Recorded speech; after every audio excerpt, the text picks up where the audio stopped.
yaitu surat An-Nasr. Silahkan dibaca.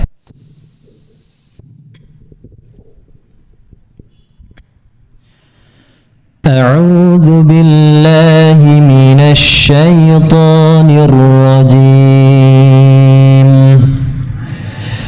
Bismillahirrahmanirrahim. Idza jaa nasrullahi wal fath wa ra'aitan nasa yadkhuluna fi dinillahi afwaja fasabbih bihamdi rabbika wastaghfir innahu kana tawwaba. Berapa ayat? 3 ayat. Ini salah satu surat terpendek di dalam Al-Quran. Ada surat An-Nasr, ada surat Al-Asr, ada surat Al-Kautsar, ada surat Al-Ikhlas. Inilah surat-surat terpendek, terfavorit oleh kebanyakan kaum muslimin karena kandungannya karena pendeknya. Ayat yang pertama, Allah Subhanahu wa taala berfirman, "Idza jaa nasrullahi wal fath." Apabila telah datang nasrullah. Apa nasrullah? Pertolongan Allah. Wal fath, dan penaklukan. Allah Subhanahu wa taala di dalam ayat ini dan ayat yang kedua sedang memberikan kabar gembira. Sedang memberikan kabar gembira untuk siapa? Untuk Rasulullah sallallahu alaihi wasallam dan para kaum muslimin saat itu. Para sahabat Rasul sallallahu alaihi wasallam. Di ayat yang pertama ini Allah menyebutkan 2 kabar gembira. Yang pertama nasrullah. Apa tadi nasrullah? Pertolongan Allah. Pertolongan Allah yang dimaksud di sini adalah kemenangan. Kemenangan kaum muslimin atas kaum musyrikin. Dan yang namanya kemenangan itu bisa sifatnya fisik, bisa sifatnya kemenangan dalam berargumen. Ya. Kemenangan fisik itu ya perang menang, itu namanya kemenangan fisik.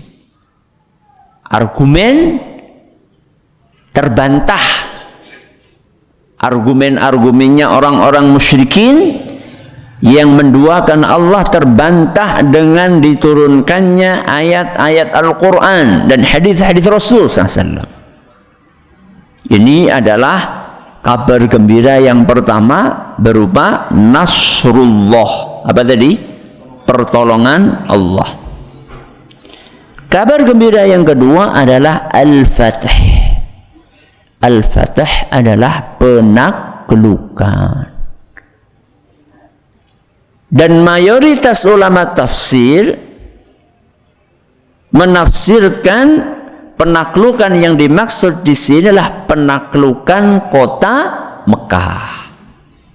Kapan itu? Itu terjadi pada tanggal 20 Ramadan tahun 8 Hijriah. Tahun berapa? 8 Hijriah. Yang biasa diistilahkan Fathu Makkah, penaklukan kota Mekah.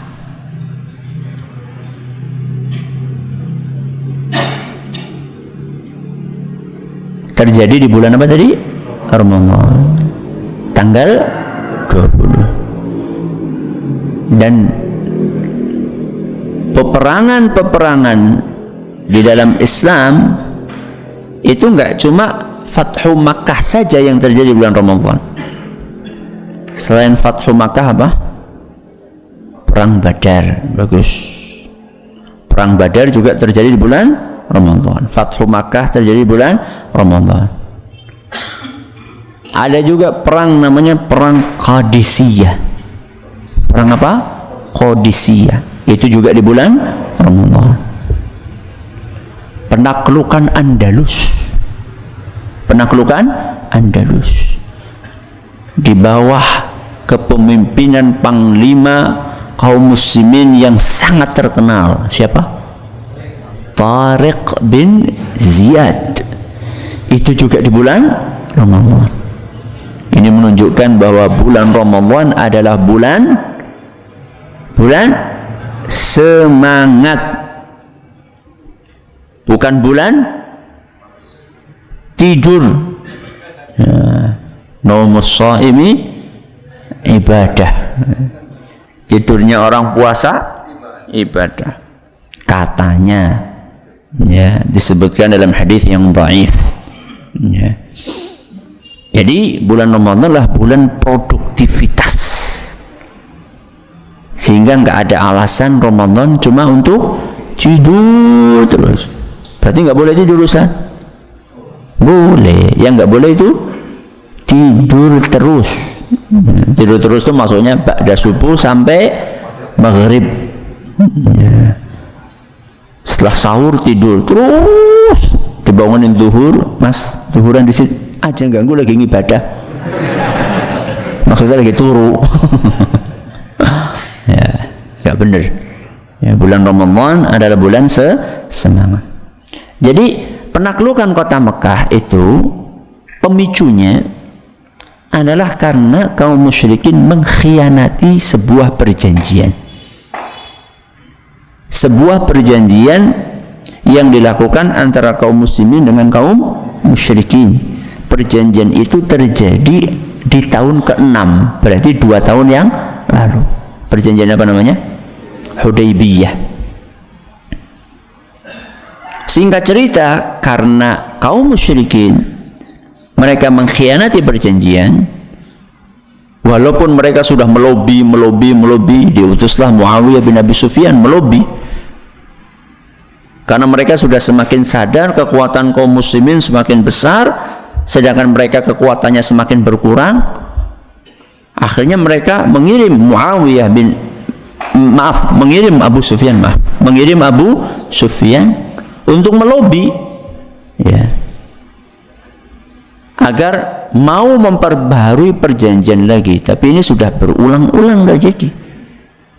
Maka akhirnya Nabi SAW pun mengutus dan berangkat sendiri dengan membawa 10.000 sahabatnya. Dan bandingkan ketika perang Badar, kaum muslimin berapa? 300 sekian. Ya, 300 sekian di perang Badar. Dan itu kan awal-awal hijrah. Awal-awal Nabi SAW hijrah ke mana? Ke Madinah. Itu jumlahnya berapa? Uhud. Perang Uhud itu perang Badar 300. Badar. Yakin ya? 300-an. Itu padahal di awal-awal Nabi hijrah ke Madinah. Nabi SAW menaklukkan kota Mekah tahun 8, berarti 8 tahun. Dari 300 menjadi berapa? 10.000. Ya. Maka kemudian Nabi SAW masuk ke kota Mekah sambil membaca firman Allah Subhanahu wa ta'ala, inna fatahna laka fatham mubina. Surat apa itu? Al-Fath ayat 1, yaitu yang artinya sesungguhnya kami telah memberikan kepadamu kemenangan yang nyata. Nabi SAW masuk kota Mekah dan tidak ada perlawanan yang berarti.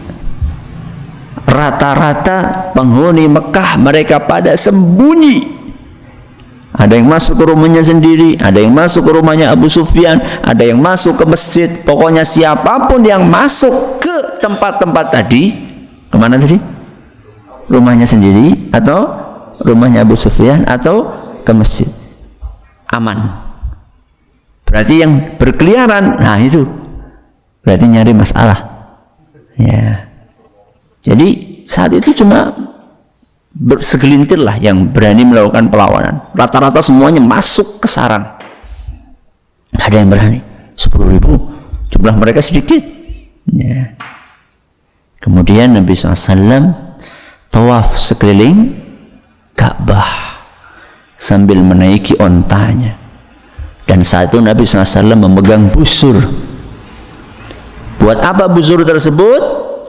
Busur itu beliau gunakan untuk menjatuhkan berhala-berhala ratusan yang ada di sekeliling Ka'bah. Digulingkan oleh Nabi SAW busur, das, das, sambil membaca firman Allah, Ja'al haqqu wa zahaqal batil, innal batila kana zahuqa. Kebenaran telah datang dan kebatilan telah lenyap. Sungguh kebatilan itu pasti akan lenyap. Surat Al-Isra ayat 81. Kemudian Nabi SAW sholat. Setelah itu Nabi SAW mengumpulkan kaum musyrikin Mekah. Setelah mengawali kalimatnya dengan pujian kepada Allah Subhanahu wa ta'ala, Nabi kita Muhammad sallallahu alaihi wasallam bertanya kepada penghuni Mekah. Disebutkan sebuah riwayat dalam buku-buku sejarah, wahai penghuni Mekah, kira-kira menurut kalian aku akan apakan kalian? Ingat bagaimana dahulu Nabi SAW ditindas, diintimidasi. Sumayyah ditusuk kemaluannya sampai meninggal dunia. Bilal dijemur di tengah padang pasir sambil ditindih batu besar.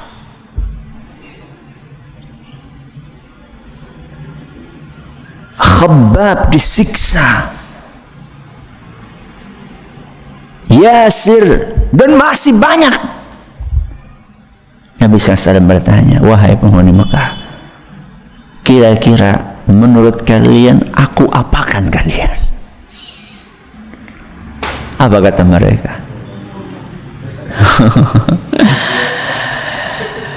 Kata mereka, engkau kan orang yang baik, anaknya seorang yang baik. Ya. Maka Nabi SAW bersabda, disebutkan dalam riwayat tadi, idhabu fa antumut tulaqa, silahkan kalian pergi, semuanya sudah bebas.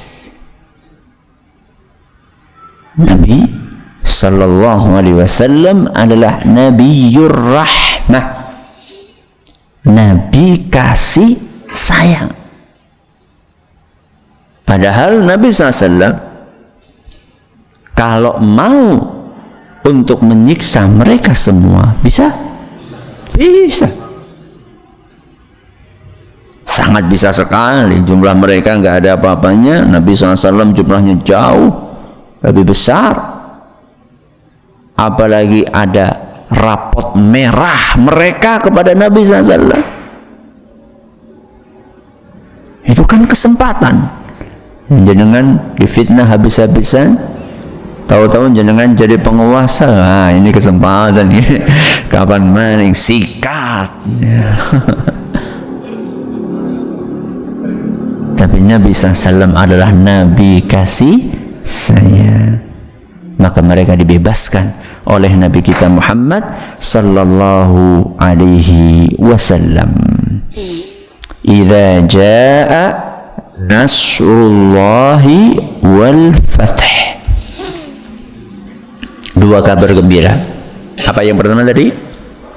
Pertolongan Allah, dan pertolongan Allah ini yang dimaksudlah kemenangan bisa berupa kemenangan fisik atau kemenangan argumen.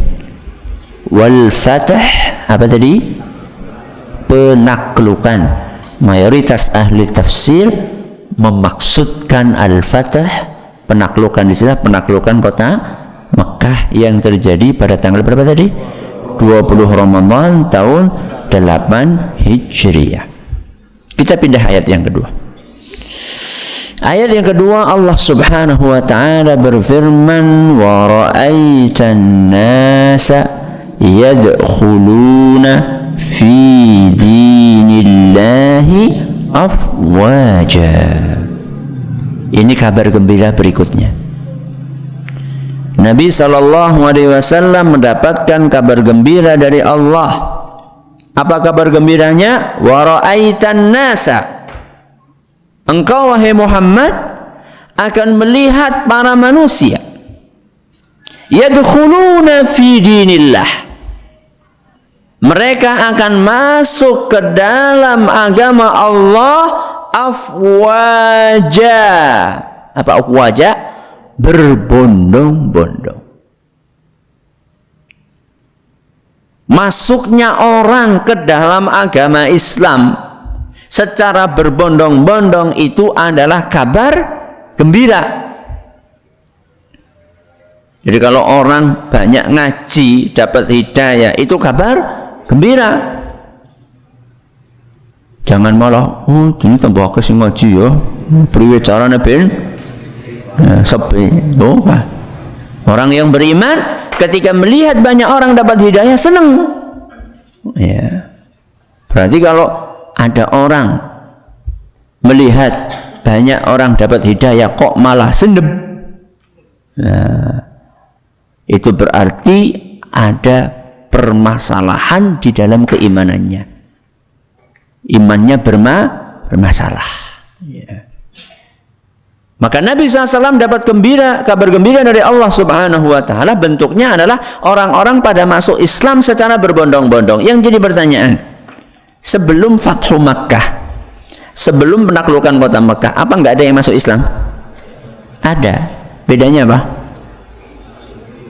Sedikit-sedikit.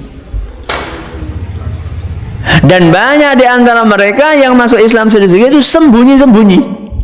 Sudah sedikit-sedikit, sembunyi-sembunyi pula. Kenapa? Takut. Paling-paling yang berani mengumumkan siapa? Umar. Yang berani-berani ya, Hamzah. Ya. Kalau yang lain-lainnya yang tidak punya kesukuan yang kuat, yang tidak punya kerabat, yang tidak punya fisik yang kuat, maka mereka sembunyi-sembunyi. Dan tidak masalah.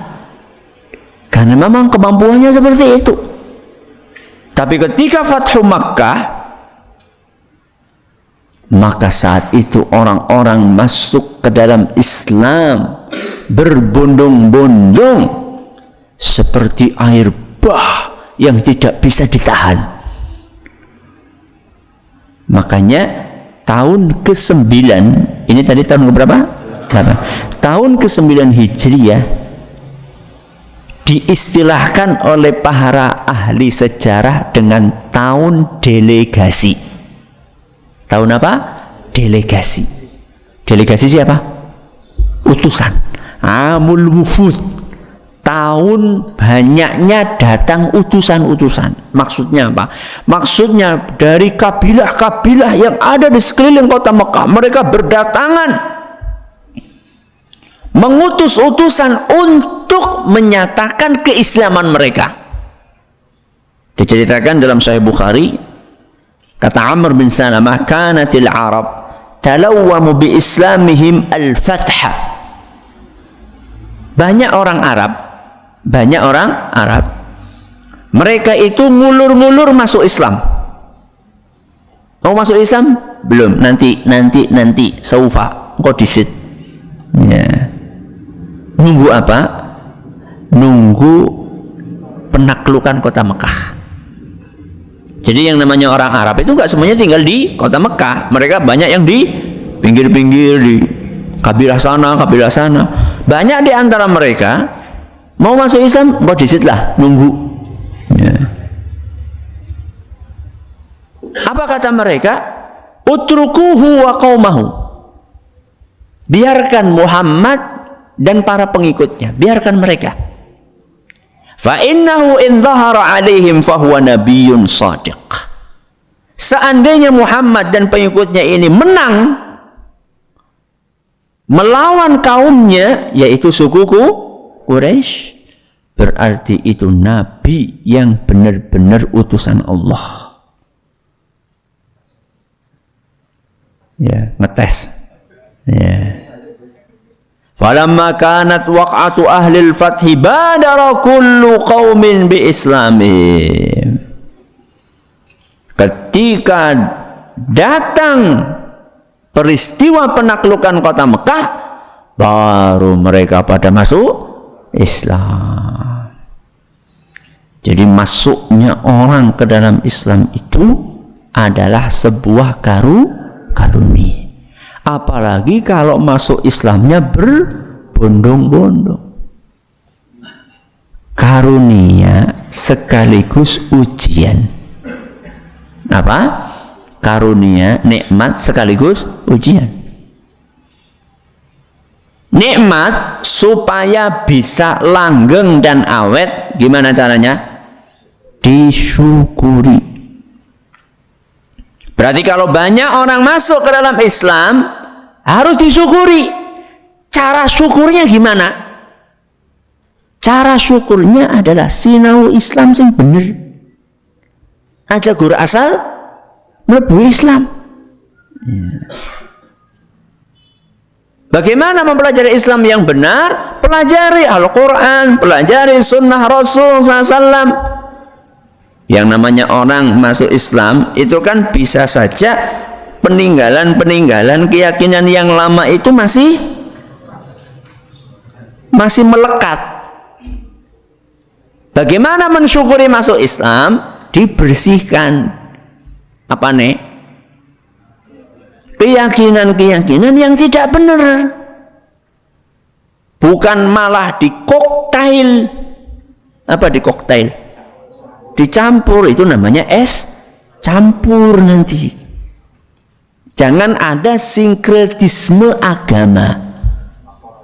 Ya, jangan dicampur. Apa yang sudah dilakukan oleh para pendahulu kita mengislamkan Indonesia, ya, setelah dahulunya agama lain yang duluan masuk ke Indonesia, itu adalah amanah yang ditinggalkan, diwariskan oleh para pendahulu kita. Maka jangan memungkiri jasa para pendahulu. Ya. Mereka yang berjuang dahulu, belum tentu kalau kita yang berjuang saat ini bisa seperti dahulu. Berat sekali dahulu. Ya. Karena Islam datang ke Indonesia bukan agama pertama. Ya. Sudah ada agama lain yang masuk ke dalam Indonesia. Yang namanya rintisan awal di sana sini ada kekurangan, wajar. Wong namanya juga babat alas. Babat alas apa nganti rustik banget? Masih tersisa apa nih? Enggak ora-ora kurumput tok. Apa? Tunggak siapa bahasa Indonesia nih?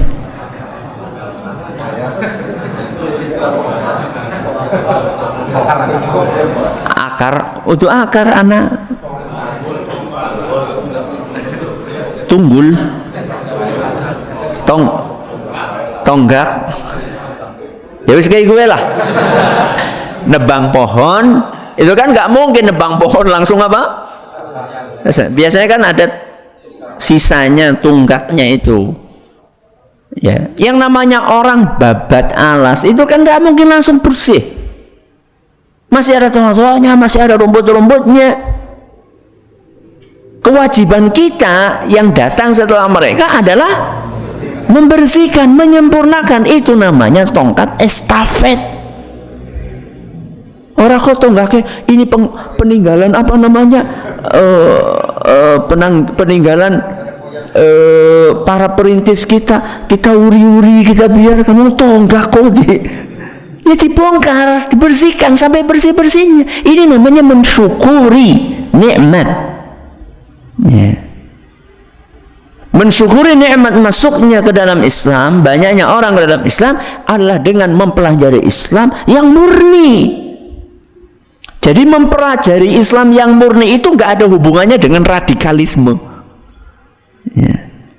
Nggak ada hubungannya dengan terorisme, enggak. Mengajarkan Islam yang murni kok terorisme? Enggak. Justru Islam yang murni itu membabat terorisme, ya.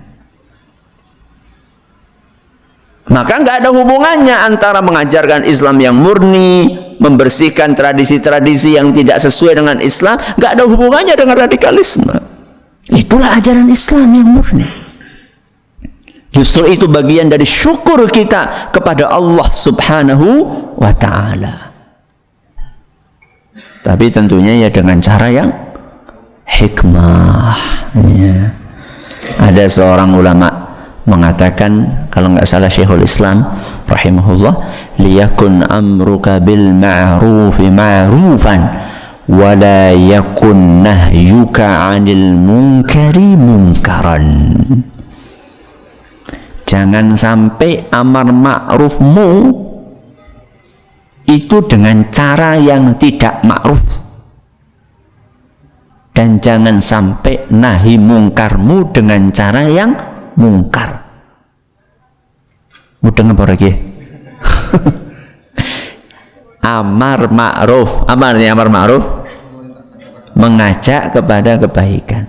Yang namanya ajak-ajak kebaikan itu caranya harus baik.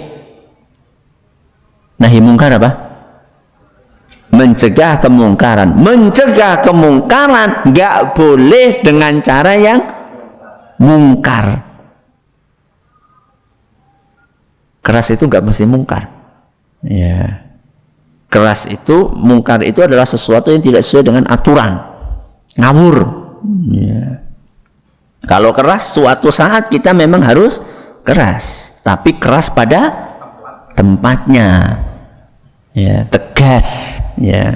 Tegas itu nggak identik dengan kasar, ya. Nabi SAW tegas atau tidak? Tegas, tapi beliau tidak kasar, ya. Inilah salah satu cara untuk mensyukuri nikmatnya Allah. Wa ra'aitan nasa yadkhuluna fi dinillahi afwaja. Itu adalah merupakan karunia sekaligus apa? Ujian. Ujian buat siapa? Ya buat kita semua. Biasanya kalau jumlahnya banyak itu ujiannya lebih berat. Apa ujiannya? Perasaan sombong. Jajal sih, nek sing ngaji 5, korso ngaji 5.000. Pada apa orang perasaannya? Ya. Hati-hati. Oh berarti pengajiannya 5 bayi ya. Udah kayak gue. Maksudnya sambil terus mengawasi hati, niat. Ya. Jangan sampai kemudian nanti bergeser, ya. Niatnya bergeser. Ketika 5 ikhlas banget, ketika 5.000 kesempatan kita ngumpulkan duit ya. Akhirnya bergeser niatnya, bukan lagi untuk membela agama Allah, tapi untuk mengumpulkan pundi-pundi kekayaan. Dan ini harus ada upaya saling mengingatkan. Watawasau bil haq, ya. Saling mengingatkan antara ustadz dengan jamaahnya, antara jamaah dengan ustadznya, antara kiai dengan santrinya, antara santri dengan kiainya. Ini harus, ya. Ini ayat yang keberapa? 2. Jadi wa ra'aitan nasa yadkhuluna fi dinillahi afwaja. Engkau melihat manusia berbondong-bondong masuk ke dalam agama Allah. Ini adalah karunia sekaligus apa? Ujian. ayat yang terakhir Allah Subhanahu wa taala berfirman, apa tadi? Fasabbih bihamdi rabbika wastaghfirhu innahu kana tawwaba. Kalau misalnya ayat yang pertama isinya adalah kabar gembira, ayat kedua juga kabar gembira, ayat yang terakhir, ayat yang ketiga isinya adalah perintah. Isinya adalah perintah. Perintah untuk mengamalkan 3 zikir. Berapa zikir? 3. Fasabbih. Apa ini? Tasbih. Bihamdi rabbika. Napa? Tahmid. Wastaghfirhu. Napa? Istighfar. Berapa zikir? 3. Apa yang pertama? Tasbih, terus tahmid, terus takbir. Tasbih niku napa?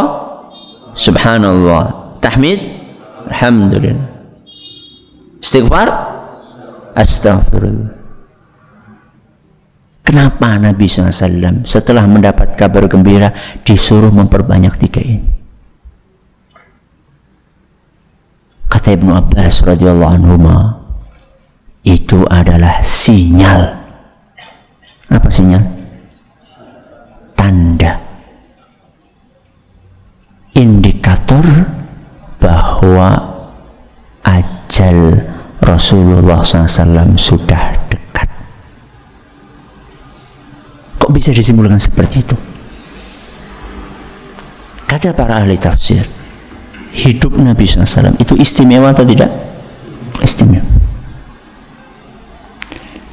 Segala yang istimewa ini perlu ditutup dengan istimewa juga. Sesuatu yang istimewa perlu diakhiri dengan sesuatu yang istimewa juga. Contoh, sholat istimewa? Istimewa. Habis sholat disuruh apa? Istighfar. Istighfar istimewa atau tidak? Istimewa. Sesuatu yang istimewa perlu ditutup dengan yang istimewa juga. Kehidupan Nabi SAW adalah kehidupan yang istimewa, maka perlu ditutup dengan amalan yang istimewa. Amalan itu adalah tasbih, tahmid, istighfar. Makanya setelah turun ayat ini, Nabi SAW memperbanyak 3 zikir ini. Aisyah radhiyallahu anha bercerita, kana Nabi sallallahu alaihi wasallam, Rasulullah sallallahu alaihi wasallam yukthiru an yaqula, sering membaca fi ruku'ihi wa sujudihi, di dalam ruku' dan sujudnya. Membaca apa? Subhanakallahumma rabbana wa bihamdika Allahumma ghfir li. Apa? Subhanakallahumma rabbana wa bihamdika Allahumma ghfir li. Ini salah satu bacaan di dalam ruku' dan sujud. Jadi nek panjenengan kadang-kadang kualik-kualik subhana rabbiyal a'la apa subhana rabbiyal azim. Ini tadi apa tadi? Subhanakallahumma rabbana wa bihamdika Allahumma ghfirli. Ini bisa dibaca di ruku' dan sujud. Nabi sallallahu alaihi wasallam memperbanyak, kata Aisyah, membaca wirid tadi di dalam ruku' dan sujudnya. Kenapa? Yata'awwalul Quran. Kata Aisyah radhiyallahu anha, Nabi SAW memperbanyak membaca itu dalam rangka mengamalkan perintah Allah dalam Al-Quran. Di mana perintahnya? Ya mau fasabbih bihamdi rabbika wastaghfirhu. Fasabbih, apa Nabi baca? Subhanakallahumma rabbana wa fasabbih bihamdika. Apa baca Nabi SAW? wa bihamdika wastaghfirhu. Nabi baca Allahumma ighfirli. Jadi Nabi SAW menggabungkan 3 perintah tadi, 3 wirid tadi, 3 zikir tadi di dalam bacaan ruku dan sujudnya. Hadis riwayat Bukhari dan Muslim.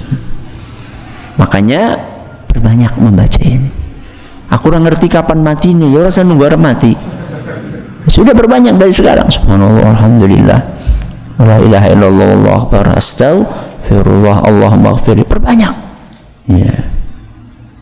Nabi SAW mengajarkan kepada kita bahwa tasbih, tahmid, istighfar itu ibadah yang sangat mulia.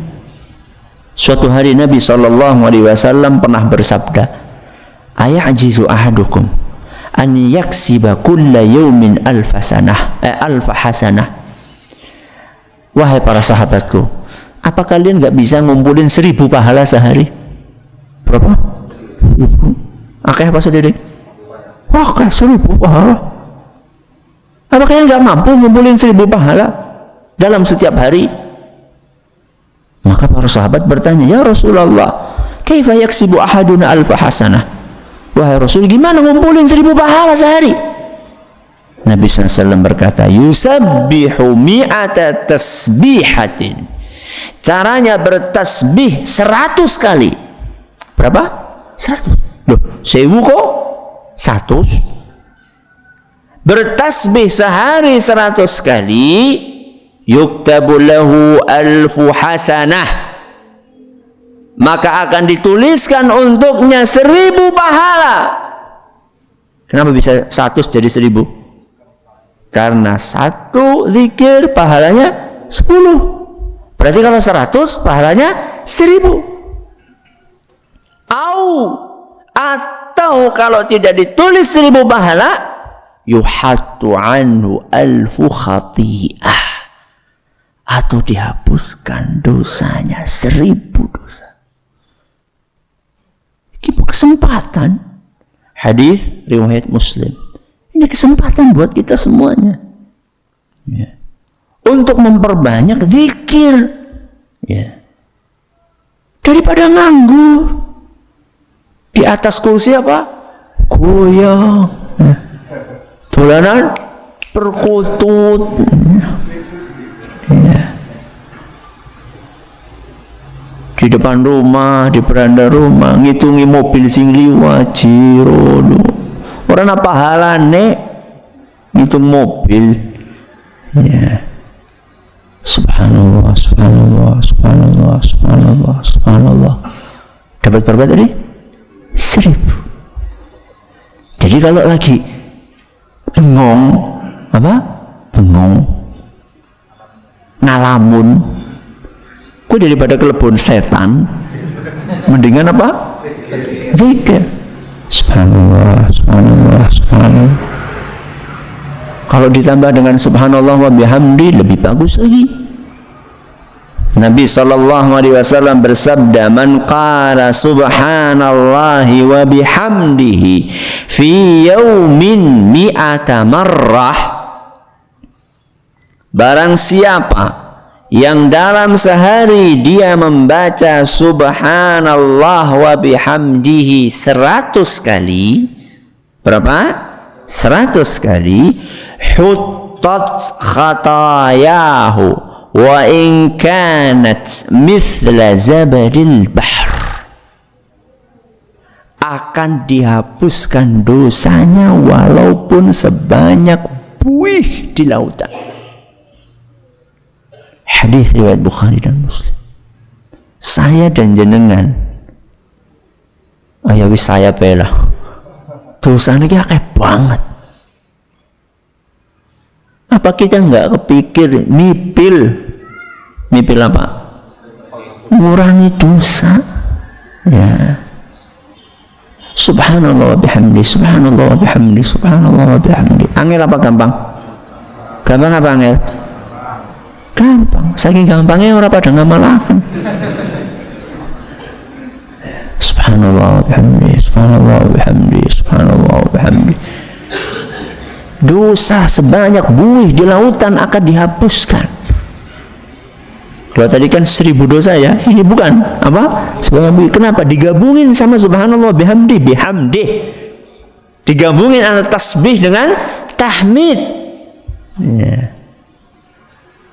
Apalagi ditambahi astaghfirullah, Allahumma ighfirli.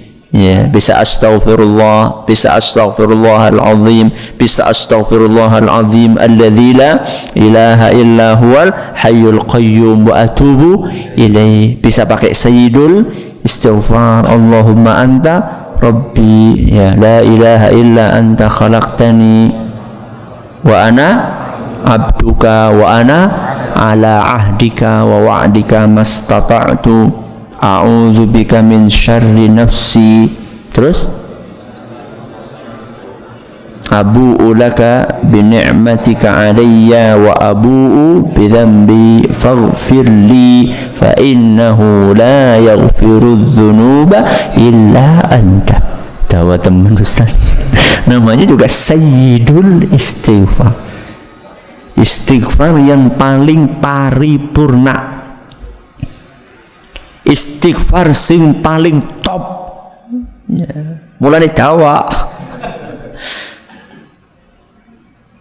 Ya aku bisanya astagfirullah, ya ora apa-apa.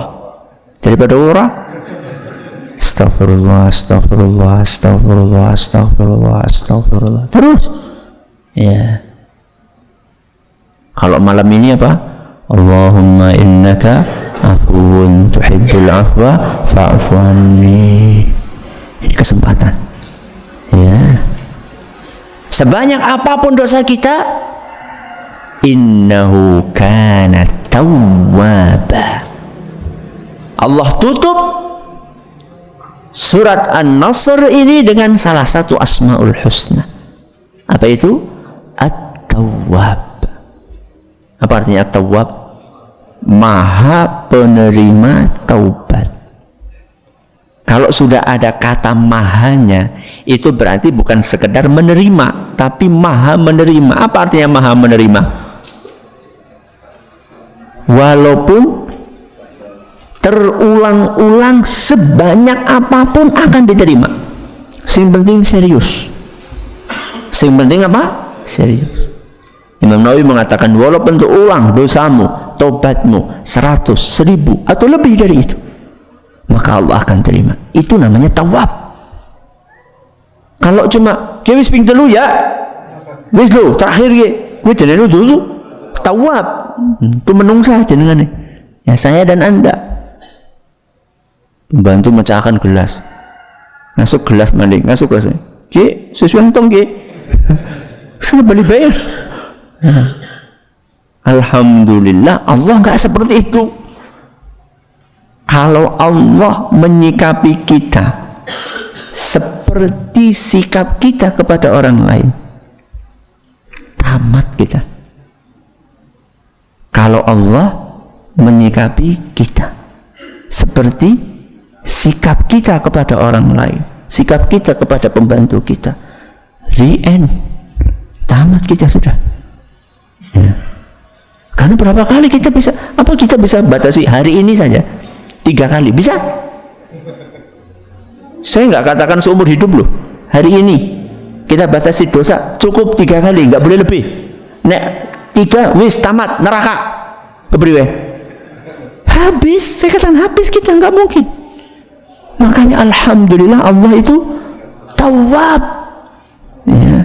Maha penerima taubat. Maka peluang yang sudah dibuka oleh Allah selebar-lebarnya ini jangan disia-siakan. Sudah dikasih kesempatan siang, malam, terserah mau milih kapan waktunya, nggak ada jam kerja. Ya. Tengah malam boleh, sepertiga malam terakhir malah itu waktu yang paling ideal. Siang bolong silahkan, habis subuh mau silahkan. Innallaha yabsutu yadahu bil-laili yatuba musii'un nahar wa yabsutu yadahu bin-nahari liyatuba musii'ul lail. siang hari Allah buka kedua tangannya untuk menerima taubat para pendosa di malam hari, dan Allah membuka kedua tangannya di malam hari untuk menerima taubatnya para pendosa di siang hari. Kapanpun Allah buka pintu taubat. Jadi nggak usah nunggu Syawal, nggak usah nunggu Syawal. Sekarang waktunya untuk memperbanyak taubat kepada Allah Subhanahu wa Ta'ala. Dengan demikian berakhir tafsir ringkas surat An-Nasr. Besok surat apa?